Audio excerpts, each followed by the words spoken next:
She saved lives on the battlefield, but couldn't protect her dignity from a racist security guard in a shopping mall. His ignorance led to a scandal that shook society to its core. How she responded shocked even those who witnessed the whole thing. But let's start at the beginning. Sharon was slowly walking through the mall, pausing in front of shop windows, when she suddenly felt a gaze on her. A white security guard, around 30 years old, stood in front of her, his expression cautious. He stepped towards her, blocking her path. "Please come with me," he said, his tone dry and formal. "Why?" Sharon asked, raising an eyebrow in surprise. The guard didn't respond immediately, inspecting her closely. His gaze lingered on her clothes, an old coat, a bag she had used for years. He clearly saw a woman over 70, and something about her appearance didn't fit his standards. "I didn't recognize you," he finally said. "Please show me your ID." Sharon felt something tighten inside her. She had been in this mall many times before, and had never encountered such treatment. Calmly, she took out her ID, but the guard didn't look at it immediately. He kept staring at her, as though something was still bothering him. "Could you also show your employee pass?" he added, nervously touching his pocket.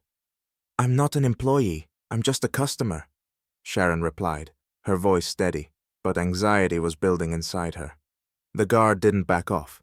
He continued questioning her, becoming more insistent, even though all her documents were in order. Sharon could feel her vulnerability becoming the object of his suspicion. It wasn't just a request for ID, it was clear prejudice.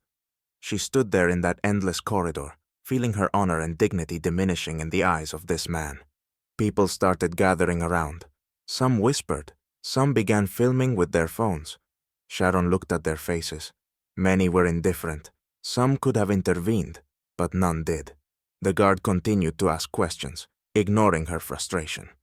Eventually, he reached out to take her bag, and finally, Sharon, struggling to contain her anger, said, "If you don't remove your hands, I'll call the police."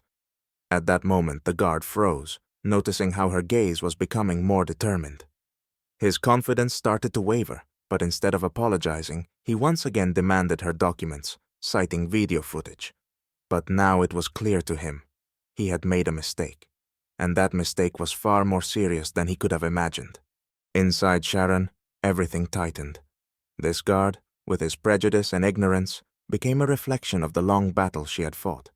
Flashbacks from her youth appeared in her mind, when she was just a girl, joining the army, never imagining the future would bring her so many humiliations.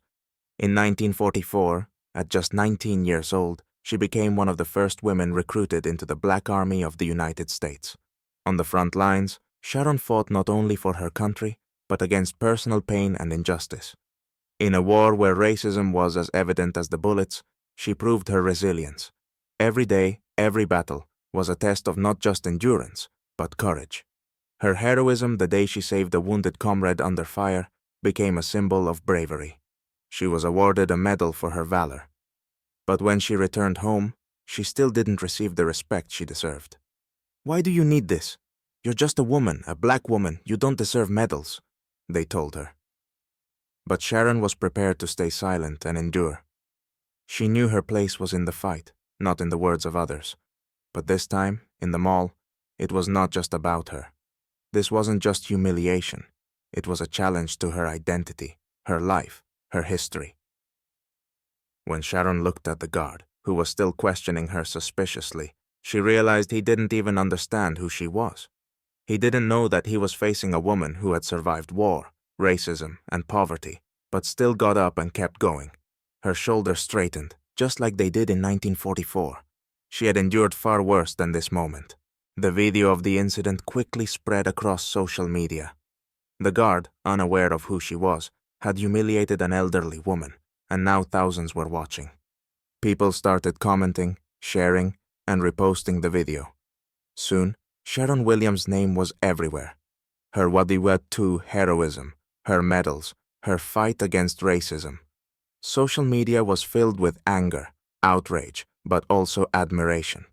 Liam, her son, responded immediately.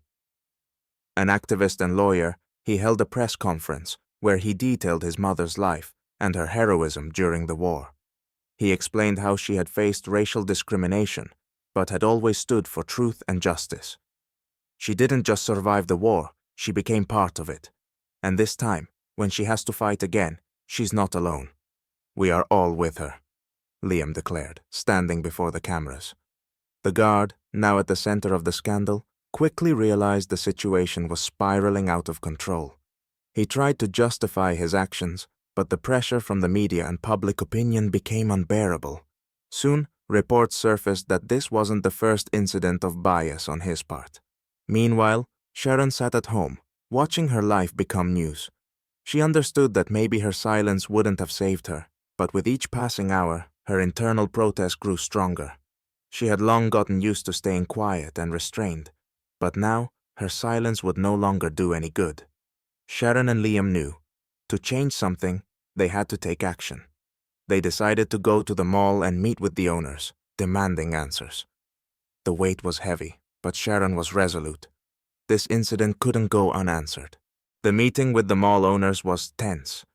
Sharon and Liam sat across from two men in expensive suits.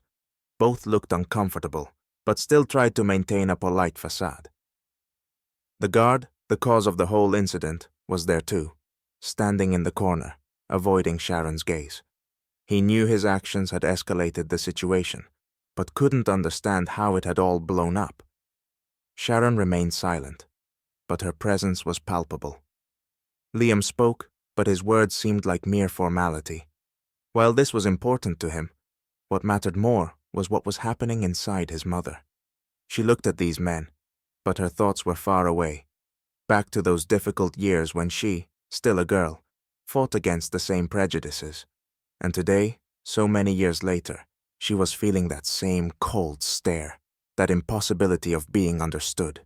"You don't understand how painful this moment was for us," Liam said, trying to get them to apologize. "My mom doesn't deserve to be humiliated like this, not knowing who she is."